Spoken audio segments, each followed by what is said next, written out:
안녕하세요. 오늘도 사연사롱을 찾아주셔서 감사합니다. 40대 중반 여성입니다. 저는 무척이나 가난한 집안에서 태어났어요.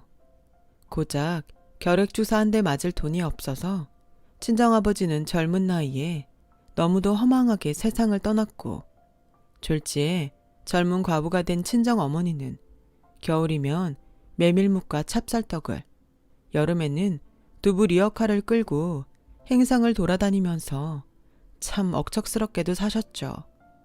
그러나 찢어질 듯한 가난의 그림자를 좀처럼 벗어날 수는 없었어요. 그때 제 나이가 한창 꽃 답던 18. 갈수록 지쳐가는 친정 어머니를 두고 볼 수 없었던 저는 다니고 있던 인문계 고등학교에 자퇴서를 냈어요. 동네 실업계 친구들을 따라 취업을 나가려고 했거든요. 하지만 이를 알게 된 친정 어머니가 처음으로 회초리까지 들어가며 저를 뜯어 말리셨죠. 엄마, 그러지 말고 내 얘기를 좀 들어봐요. 응?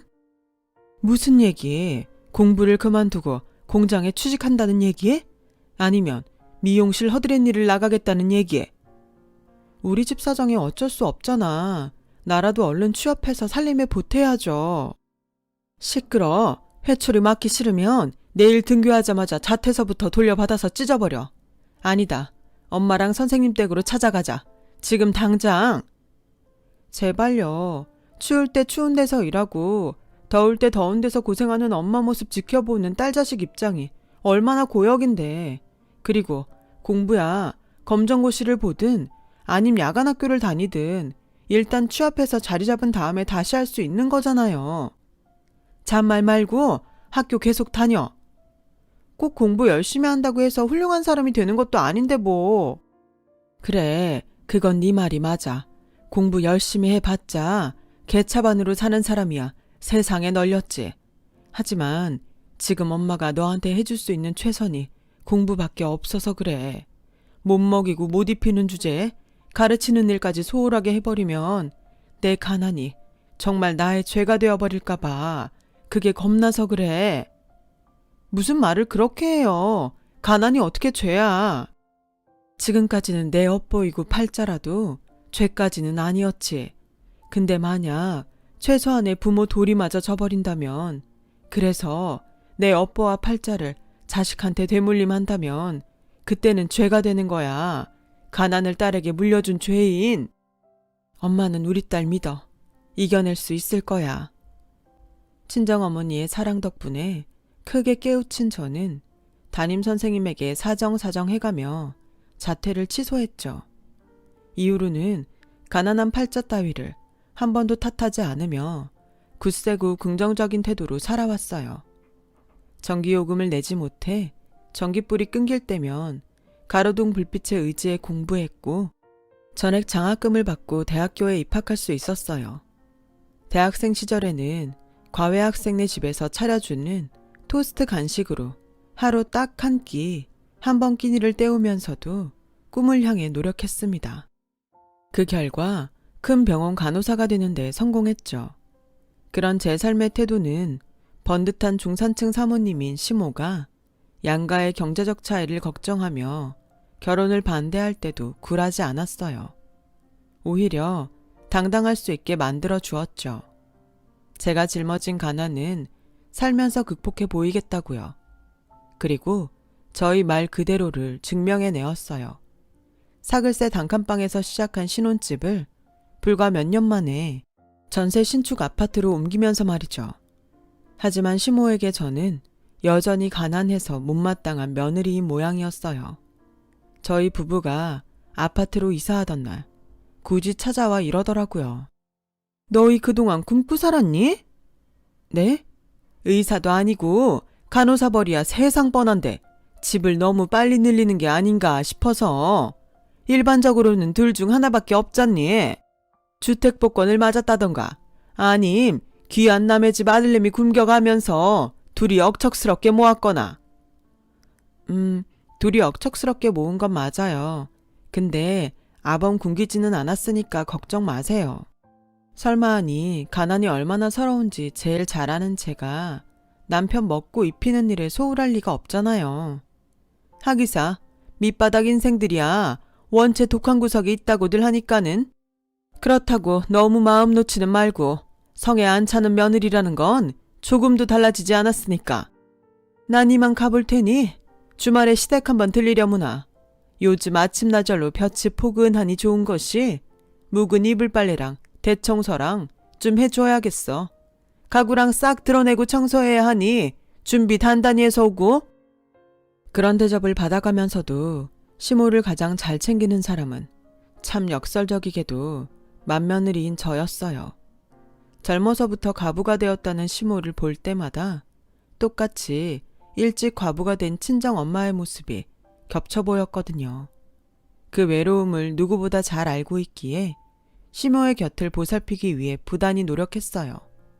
집안도 좋고 서울대 나온 학벌도 좋고 돈도 잘 벌고 사회적으로 인정도 받는 직업을 가진 잘난 작은 동서가 시모를 고리타분한 옛날 사람 취급하며 홀대할 때도 오히려 상대적으로 가난한 제가 시댁의 경조사며 살림살이며 시모 용돈까지 빠짐없이 잘 챙겼어요. 시부모도 부모이니 자식으로서의 사랑과 정을 당연히 베풀어야 한다는 마음가짐 하나로 말이죠. 친정어머니가 고등학교를 자퇴하려던 저를 부모 자식 간의 사랑으로 바로잡아 주셨던 것처럼 말이에요. 하지만 제가 아무리 시댁과 시모에게 사랑과 정을 베풀어 봤자 저를 얕잡아 보는 시모의 행동과 정 한번 주지 않는 태도는 달라지지 않았어요. 동서만을 감싸고 돌 뿐이었죠. 제 잘난 맛에 취해 사는 동서에게는 행여 손에 물이라도 한 방울 묻을까 애지중지 아끼면서도 가난하지만 시모와 시댁에게 정성을 다했던 저한테는 늘 허드렛일 살림꾼 취급만이 돌아왔거든요. 집안 좋은 동서의 아들 돌잔치는 동서가 부탁 안 했는데도 직접 나서서 휘황찬란하게 마련해주며 아부를 그렇게 떨어댔으면서 제 아들 돌잔치 때는 그 흔한 돌반지는커녕 빈손으로 덜렁 나타나가지고서는 심지어 부조금 한 푼 내지도 않으면서 한다는 소리가 글쎄. 내 쪽 손님들은 초대하지 않았으니 너무 서운하게 생각하지는 말거라. 그게 무슨 말씀이세요? 솔직히 그렇지 않니? 네 시댁이 동서네처럼 뻑적지근한 부잣집은 아니어도 나름 사회적 체면이라는 게 있는 집안인데 사회 지도층은커녕 밑바닥 인생들만 앉아있는 자리를 장손 돌잔치랍시고 우리 쪽 귀한 손님들을 모실 수는 없는 일 아니냐고. 저기요 어머님, 이건 너무 지나친 행동 아닌가요? 아무리 가난한 며느리가 싫다고 해도 엄연히 어머님 손자고 핏줄이에요. 이 집안 대의일 장손이라고요. 그런 장손 돌잔치를 축하해줘도 모자랄 마당에 밑바닥 인생들이라뇨. 왜? 내가 어디 틀린 말이라도 했다던? 물론 동선애처럼 판검사니 사장이니 하는 손님들을 모시진 못했어도 저희 쪽 손님들 하나하나 다들 소중한 지인이세요.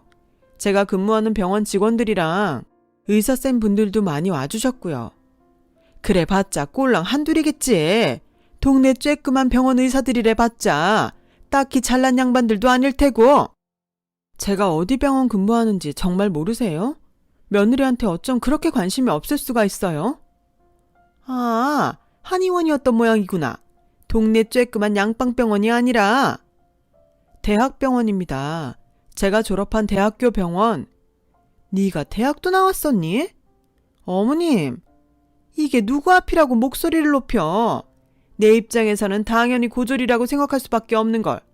지나가는 사람들 아무나 붙잡고 물어봐라. 너희 친정 사는 모습 보여준 다음에 딸 자식이 대학까지 나올 수 있는 환경 같으냐고. 대번에 고등학교 검정고시라도 붙었으면 다행이라는 소리 나오지. 됐네요. 제가 무슨 말을 더 할까요? 아니, 얘기 나온 김에 한마디만 더 해야겠다. 넌 어떻게 된 애가 그렇게 두서가 없어. 대학병원 의사쌤들도 많이 오는 자리면 미리 언지를 줬어야지. 미리 얘기했으면요. 그럼 혹시 또 알아? 나 아는 지인 사모님들 쫙 모셔다 놓고 대학병원 의사쌤들이랑 중매라도 서줄지. 그럼 겸사겸사 자리도 빛내주고 얼마나 좋아? 네, 그러시겠죠 뭐. 식사 마저 하세요. 음식 식으면 맛 없습니다. 이처럼 노골적인 무시와 외면, 그리고 동서와의 차별 속에서도 제가 버틸 수 있었던 건 사랑꾼 남편이 있었던 덕분이에요. 남편은 친자식보다 낫다 싶을 만큼 시댁과 시모에게 정과 사랑을 베푸는 저를 늘 고마워했고, 그래서 제가 시댁에 잘하는 만큼 남편도 저희 친정 어머니를 극진하게 대해주었거든요. 또 제가 시모의 행동에 상처받을 때면 바람을 쐬어주며 다독여주고, 한편으로는 저 대신 시모와 맞서주기도 했어요. 그런 남편의 사랑이 얼마나 든든한 방패가 되어주었냐면요. 그런 시모조차 단 한 번도 이혼하라는 말만큼은 절대 입 밖으로 낼 수 없을 정도였어요. 덕분에 저는 시모와의 위태로운 관계를 어렵사리 유지할 수 있었고, 남편과의 사랑도 이어갈 수 있었죠. 그러던 어느 날 천년만년 건강할 줄로만 알았던 친정어머니가 덜컥 백혈병에 걸리면서 상황이 복잡하게 돌아가기 시작했어요. 어느덧 연차가 꽤 쌓인 베테랑 간호사인 저는 남편과 상의한 끝에 신혼집 전세 아파트를 처분하고 친정으로 들어가기로 했어요. 친정 어머니의 곁에 머물면서 간병과 치료에 힘쓰기 위해서였죠. 하지만 시모가 저희 부부와 친정의 합가를 결사 반대하고 나서더라고요. 너희가 사돈댁으로 들어가 버리면 외로운 과부인 나와 시댁은 앞으로 누가 모신다던? 너무 걱정은 마세요. 친정엄마가 백혈병을 극복할 때까지만 머물 예정이거든요. 그동안은 사부인 치료받는 동안 시댁 빨래며 아침 저녁 국이니 반찬이며 그걸 다 해다 바칠 사람이 세상 누가 있다고. 그것도 걱정 마세요. 친정에 들어가 살더라도 어머님이랑 시댁 챙기는 건 지금처럼 똑같이 전혀 소홀하지 않게 최선을 다할 테니까요. 병간호를 꼭 해야겠니? 굳이 출가 외인인 딸 자식도 모자라 남의 집 귀한 아들내미까지 사돈댁에 앉혀놓고? 생각을 한번 해보세요. 자꾸 사소한 병이라면 저희도 이렇게까지 하지는 않겠죠. 하지만 백혈병이잖아요. 하루아침에 생사가 갈릴 수 있는 위험한 병인데다가 항암 치료는 저리 가라 할 정도로 힘든 과정인데, 명색이 베테랑 간호사 딸 자식인 제가 홀어머니를 돌보는 건 당연한 일이잖아요. 꼴에 말은 잘해요 아주. 누가 들으면 대단한 의사 선생님이라도 되는 줄 알겠다 얘. 물론 의사도 중요하고 훌륭한 직업이지만 간호사도 환자에게는 꼭 필요한 사람이에요. 그러니까 제발 무시 좀 그만하세요. 그렇다니? 그럼 이참에 사돈댁 말고 시댁에 아주 들어와 사는 건 어때? 네? 나도 얼마 전에 병원에서 아주 충격적인 진단을 받았단다. 글쎄 내가 말이다. 류마티스 관절염 초기라더구나. 의사가 아니더라도 류마티스 관절염 정도는 알아들을 수 있지? 팔다리가 자꾸 쑤셔가지고는 거동이 불편해요. 그러니 이참에 시댁에 들어와 살면서 이 시애미를 좀 간호해다오. 제발 억지 좀 그만 부리세요. 친엄마고 시어머니고를 다 떠나서 관절염보다는 백혈병 쪽이 훨씬 급하고 심각한 병이잖아요. 코웃음치기는 시애미가 고분고분 조용히 말하니까 만만하게 배는 모양인데 나 지금 농담 따먹게 하자는 거 아니다. 되바라지 며느리한테 경고하는 거지. 어머님, 2번 경고하지 않을 테니 똑똑히 챙겨들어. 내 말 무시하고 사돈댁이랑 합가한다면 그날로 넌 닭 쫓던 개 지붕 쳐다보는 꼬라지 되는 거야. 내 재산 단 한 푼도 너에게 상속하지 않을 생각이니 말이다. 아직도 제가 재산이랑 유산 보고 아범한테 접근했다고 생각하세요? 그만 일어서마. 내 할 말은 다 했으니. 시모는 그렇게 제 할 말만 다 해놓고는 자리를 떴고, 황당한 저와 남편은 이후로 며칠 동안 시모를 설득하기 위해 노력했어요. 친정 엄마를 꼭 곁에서 보살피고 싶다고요. 그러나 시모는 입만 열었다 하면 류마티스 관절염 핑계가 그치지를 않았죠. 툭하면 유산 얘기를 하더군요. 저는 단연코 시댁의 재산과 유산에는 단 한 푼어치조차 관심도 없었는데 말이죠. 그런 답 없는 실랑이가 거듭된 끝에 저희 부부는 결국 시모가 도저히 설득 불가능한 사람이라는 걸 깨달았어요. 그래서 시모 설득하기를 포기하는 대신 손 아래 동서내외를 찾아갔죠.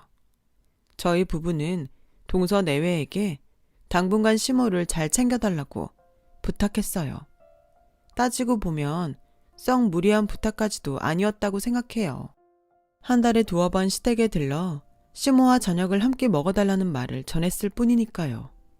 그런데 평소 시모를 거들떠 보지도 않던 잘난 동서내외는 대뜸 쌍심지를 켜고 소리를 박박 질러대더라고요. 지금 이거 무슨 상황인가요? 조선시대 시집살이 뭐 그런 건가요? 내 말은 그런 뜻이 아니라 어머님이 혼자 적적해 하실까봐 그게 마음에 걸려서. 그거나 뭐가 달라. 결국 맞잖아요, 시집살이. 일단 진정하고, 응? 아, 동서. 내가 지금 진정하게 생겼어요? 한창 예쁘고 젊은 나이에 이 좋은 능력까지 썩혀가면서 졸지에 시댁 파출부로 뼈 빠지게 고생만 하다 늙어 죽게 생겼는데. 그럴 일 없어. 친정 엄마 치료만 마치면 내가 다시. 이봐요, 형님. 그렇게 안 봤는데 사람 너무하네. 가난한 주제에 형님이랍시고 꼬박꼬박 대접해준 나한테 이러면 안 되는 거죠. 부잣집 딸내미에 잘 배우고 직업 좋으면 뭐해. 인성이 개차반인데 어디 가서 그런 행동 보이고 그러지 마. 격 떨어지는 졸부소리 들어. 저와 남편은 동서내외에게 인간적인 실망만을 품은 채로 돌아섰고, 그날 밤 도착한 동서의 문자 메시지에 또 한 번 크게 분노하고야 말았어요. 저 대신 당분간 시모를 보살피는 조건으로 무슨 견적서를 보내왔더라고요. 딴에는 능력 좋은 고급 인력이랍시고 비싼 인건비를 책정해놓고는 다달이 수백만 원에 달하는 비용을 요구하겠다는 견적서였어요. 뒤이어 도착한 문자 메시지는 더 기가 막혔죠. 저희 부부 형편에 수백만 원 인건비를 지불할 수 없을 테니 그걸 받지 않는 대신 유산 전부를 자기들이 가져가겠다더군요. 이놈의 시댁 식구라는 양반들은 입만 열었다 하면 돈 얘기밖에 할 말이 없는 건지 참. 당연히 저희 부부는 고민에 빠져들었어요. 다만 유산을 동서내외에게 전부 빼앗기지는 않을까 하는 우려는 결코 아니었어요. 벌써부터 돈을 들먹이는 동서내외가 시모를 제대로 모시지 않을 것이 뻔해서 걱정일 뿐이었죠. 그렇게 동서내외를 단념하게 된 저와 남편은 딱히 다른 대안을 찾을 수도 없었죠. 그러는 사이 친정 어머니의 상태가 악화되어서 골수이식을 받아야 하는 상황에 처하게 되었어요. 당장 급하게 골수를 이식해줄 사람이라고는 세상에 하나 남은 혈육인 저밖에는 없는 상황이었죠. 이에 저희 부부는 시모의 결사 반대를 무릅쓰고 친정과의 합가를 했어요. 친정 어머니를 곁에서 보살피며 간호할 겸 골수를 이식해줄 저의 건강을 마음 편한 친정에서 머물면서 관리도 잘 할 겸 해서요. 합가 결정으로부터 며칠 지나지 않아서 이삿날이 닥쳐왔고 저희 부부의 눈앞에는 아주 뜻밖의 상황이 펼쳐졌어요. 줄곧 합가를 결사 반대해왔던 시모가 갑자기 무슨 생각인지 덜컥 나타나서는 이삿짐을 열심히 나르는 게 아니겠어요? 저에게 생전 10원 한 장 쓰는 법 없던 사람이 짜장면 곱빼기에 탕수육까지 손수 사 먹이면서요. 그런 시모를 바라보는 저희 부부의 심정은 불안 반 걱정 반이었죠. 그렇게 잠시 후 정든 전세 아파트를 떠난 이삿짐 트럭이 멈춰서는 순간 저희 부부는 그야말로 아연질색하고야 말았어요. 뭔가 착오가 있는 모양인데요, 기사님. 저희가 갈 이삿짐은 여기가 아니라. 엥? 바뀐 주소가 여기 맞을 텐데. 바꾸다뇨, 누가요? 아까 시어머니라는 사람이 그러더라고요. 이사갈 주소를 잘못 전달했으니 이쪽으로 가면 된다고요. 언제요? 점심 잡수실 때 왜 있잖아요, 짜장이랑 탕수육. 그곳은 원래 목적지였던 친정집이 아닌 시댁이었어요. 전부 시모의 수작이었죠. 일단 저희의 이삿짐부터 시댁에 억지로 들여놓은 뒤에 이삿짐을 인질 삼아 합가 반대를 이어갈 작정인 모양이었어요. 그리고 역시나 시모가 미리 준비해둔 인부들이 우르르 달려들어 이삿짐을 시댁 안으로 옮기려 하더라고요. 시모의 술수에 당할 수 없었던 남편이 인부들을 필사적으로 막아서는 사이 저는 시모에게 달려가 따졌어요. 이게 대체 무슨 짓이죠? 목소리 낮춰. 동네 사람들이 지켜보고 있어. 왜요? 또 그놈의 체면 때문에요? 쪽팔린 줄 아는 사람이 이런 치사한 짓을 벌이나요? 그러게 진즉 내 말을 순순히 들었더라면 이런 사달까지 안 왔겠니? 어머님 신보가 고약해서는 아니고요. 퇴바라진 말투하고는 하긴 방금 그 말투가 너 같은 하층민에게는 딱 어울리는 말투이긴 하구나. 이봐요. 도대체 왜 이렇게까지 하세요? 일단 짐부터 집에 들여다 놓고 천천히 얘기하자꾸나. 나도 뭐 공짜로 들어와 살라는 거 아니라니까는. 아니요. 그렇게는 못하겠는데요. 이대로 트럭 돌려서 친정으로 들어가야겠는데요. 대학까지 나왔다는 것이 이렇게 무식해가지고서는 옛말에 이런 말이 있다. 인명은 제천이라. 사람이 죽고 사는 문제는 어디까지나 하늘에 달린 일이란 뜻이야. 죽을 사람은 어차피 죽게 되어 있어. 죽는다니? 죽긴 누가 죽어? 부정해도 소용없다. 사부인은 하늘이 점주해준 죽음에 가까워졌을 뿐이야. 인간이 어떻게 되돌릴 수 있는 노릇이 아닐 뿐이고. 그러니 곧 저승길 떠날 사부인보다는 부질없는 병간호에 남의 집 귀한 아들내미 인생까지 송두리째 낭비하는 것보다는 남들은 못 받아서 안달인 그 유산, 그 큰 돈을 턱하니 안겨줄 내 쪽을 택하는 것이 경제적이고 합리적이지? 말 다 했어요? 혹시 더 할 말 남아있으면 지금 빼먹지 말고 다 해요. 지금이 마지막이 될 것 같으니까. 사부인 장례식은 너가 아들내미 돌 때랑은 다르게 섭섭지 않도록 잘 챙길 테니 허물과도 같은 핏줄의 인연일랑 그걸로 만족하며 끊어내거라. 글쎄요. 그런 사악한 말 같은 건 굳이 안 해도 어차피 끊어질 인연 같은데. 그래, 잘 생각했다. 어여침부터 들여놓자꾸나. 정리하고 저녁 차려 먹고 하려면 시간이 빠듯해. 끊어지는 건 당신과 우리의 인연이겠죠. 유산 준다니까! 아니, 우린 이대로 이삿짐 돌려서 친정으로 갑니다. 가서 친정엄마 백혈병 반드시 고쳐놓을 거예요. 우리 엄마 멀쩡히 완치될 거라고요. 그리고 그놈의 유산 따위 처음부터 관심도 없었고 받을 필요도 없어. 우리는 억만금을 줘도 살 수 없는 가족의 사랑 속에서 행복하게 살 거니까. 과연 그럴까? 지긋지긋한 가난 속에서도 끝까지 화목할 수 있을까? 두고 보죠. 이번에도 또 보여드릴게요. 사글세 단칸방에서 전세 신축 아파트로 옮기던 때처럼 말이에요. 저희 부부는 시모와의 인연을 끊었어요. 이삿짐을 친정으로 옮기며 다짐했고요. 가난하고 부자의 고를 떠나서 시모처럼 가족이고 나발이고 없는 추악한 사람이 되지는 말자고. 그로부터 몇 년 뒤 저희 골수 이식과 헌신적인 간호 덕분에 친정 어머니의 백혈병이 완치 판정을 받던 무렵 친정 어머니가 건강을 회복하기까지 친정에 몇 달 더 머물기로 결정한 저희 부부에게 뜻밖의 소식이 하나 전해졌어요. 의절한 시모가 위암으로 투병 중이라는 소식이었죠. 다행히도 위암은 치료하기에 가장 용이한 암이었지만 시모의 사정은 나름 되게 딱하더라고요.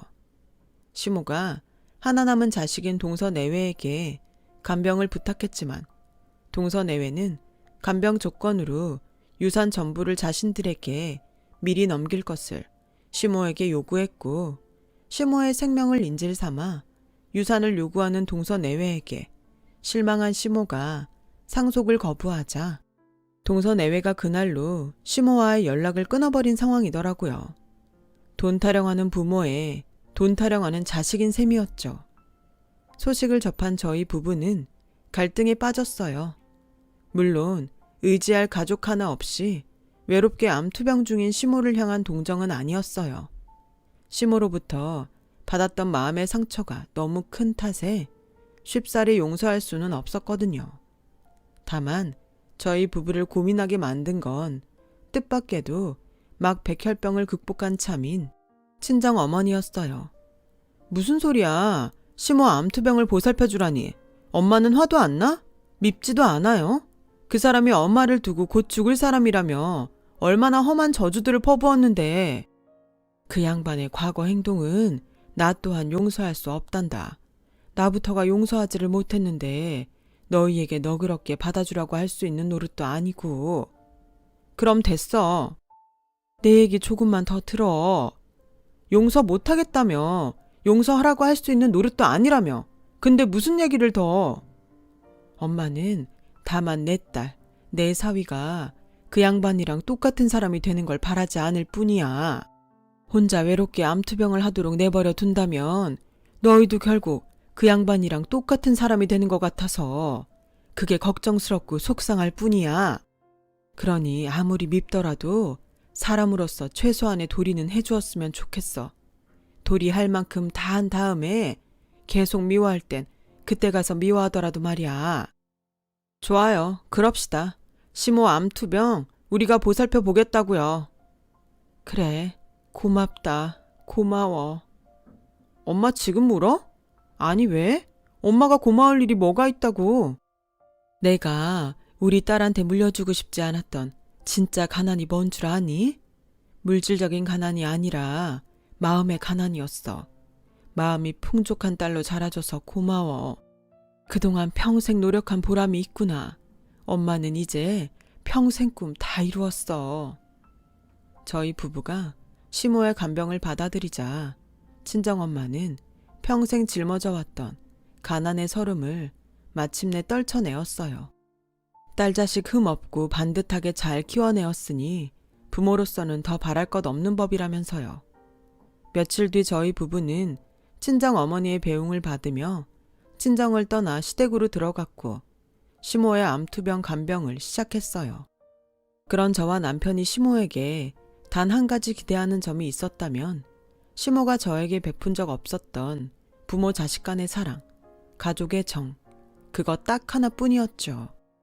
과거의 잘못을 진정 뉘우치고 반성하는 모습 하나면 좋겠어요. 오래지 않아 시모의 병은 완치되었어요. 위암이 치료가 가장 용이한 암이라지만 엄연히 항암 치료와 수술이었으니만큼 대단히 힘든 과정이었죠.